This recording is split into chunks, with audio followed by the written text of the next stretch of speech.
রাজধানীর মিরপুরের Shewrapara metro station সংলগ্ন কাঁচাবাজারে মধ্যরাতে হঠাৎ ধরে যায় আগুন। কিছু বুঝে ওঠার আগেই দ্রুত ছড়িয়ে পড়ে আগুন। এতে ছাই হয়ে যায় বাজারে থাকা প্রায় সবকটি দোকান।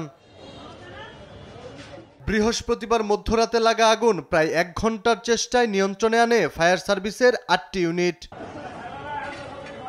এতে দোকানগুলোর পাশাপাশি পুড়েছে বাজারের সাধারণ অবকাঠামো। ব্যবসায়ীরা জানান, হঠাৎ লাগা এই আগুনে শতাধিক ক্ষুদ্র ব্যবসায়ী সর্বশান্ত হয়েছেন। আমার এখানে দোকান ছিল ৪টার মতন।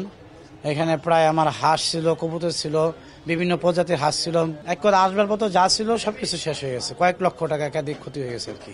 ফোন দিচ্ছে, আগুন লাগছে, আইসা দেখি আগুন লাগছে, ভিতর থেকে জ্বলতেছে। এখানে আগুনের তাপে আসা যায় না, মনে করেন এত পরিমাণ আগুন।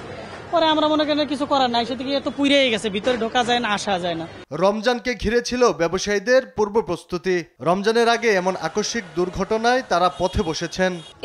রমজানের বাজার যা আছে সব উড়েছে, সব পুড়ে গেছে, ধ্বংস হয়ে গেছে, কিচ্ছু নাই আমাদের। আমরা এখন রাস্তায় নিশ্চয় হয়ে গেছে, আমরা কিচ্ছু নাই আমাদের, সব পুড়ে গেছে।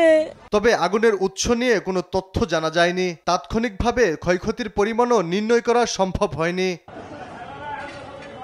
আলী আক্কাস, আকাশ, দেশ টিভি, ঢাকা।